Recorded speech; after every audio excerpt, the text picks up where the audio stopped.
Harry Potter and the Deathly Hallows, which, fittingly for a story about wizards, pulls off the incredible magic trick of turning one book into 2 movies. The film begins by documenting the rise of Tom Voldemort, who is seizing power despite having lost the popular vote by 3 million. But rather than address foreign policy or the collapse of the middle class, his primary focus is on healthcare, specifically ending the health of a high school athlete named Harry Potter. Unfortunately for him, Harry is healthier than ever. Look away. I'm hideous. Harry is determined to defeat Voldemort by destroying all the pieces of his soul, which are called Horcruxes, since, as everyone knows, whores have no need for souls. Apparently, all the adults are too busy for this incredibly dangerous mission upon which rests the fate of the free world, so Harry enlists 2 other high schoolers, Hermione and Hismine, or Ron for short. The first Horcrux is a locket, and they quickly get that by mugging an old lady. They can't figure out how to destroy it. Incendio. Defend! Reducto! But then a horse ghost shows up and leads Harry to a big letter opener, which is perfect for this sort of thing.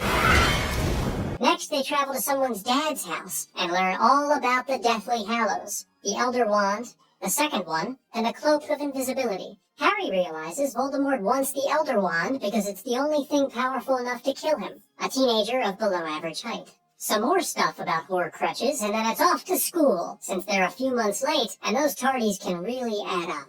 Voldemort and his army arrive to burst their bubble, and Harry realizes Voldemort's snake is the final Horcrux, or so he thinks.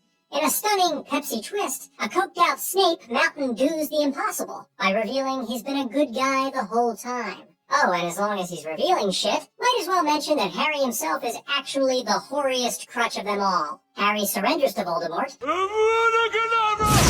so he can get in one last hang sesh with Gandalf. Obi-Wan. Gay Santa. Voldemort has just finished telling everyone Harry is dead when Harry wakes up, making the V-Man look pretty foolish. Some nerd opens the snake with the letter opener, and then Harry and V-Money try one last time to save their relationship, but to no avail.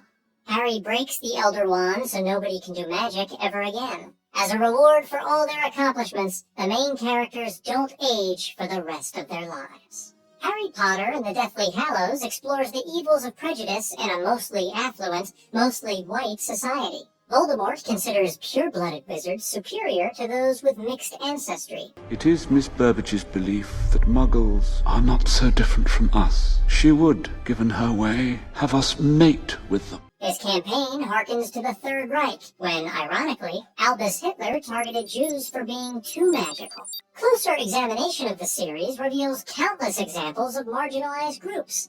House elves are slaves to powerful wizarding families. How dare you defy your masters! Goblins are seen as greedy and untrustworthy. Noir! Dragons aren't allowed to wear clothes. That's barbaric. Countless.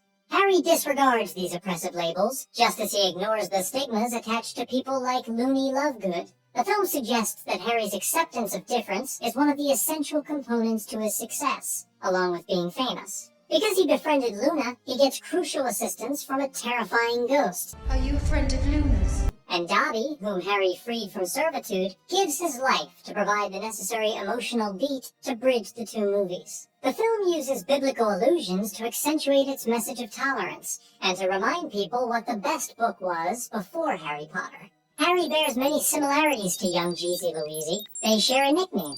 To be the chosen.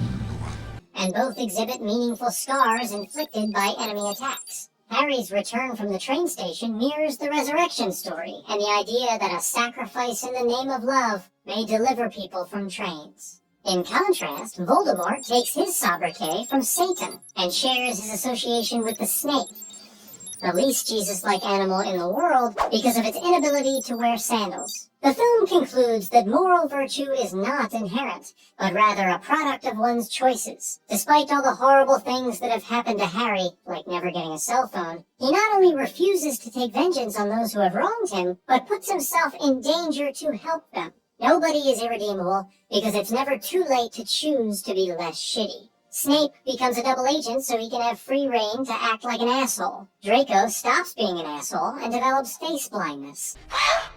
I can't be sure. And Draco's mother develops pulse blindness. Dead. But as the fable of the Deathly Hallows teaches, in order to be truly good, one must curb his ambition. The Elder Wand symbolizes the lure of power and its fatal consequences, to which Voldemort naturally succumbs, as would a great many others. Just saying, that's the Elder Wand. Most powerful wand in the world. Would be invincible. Harry chooses instead to destroy it, emphasizing the fact that he is an idiot.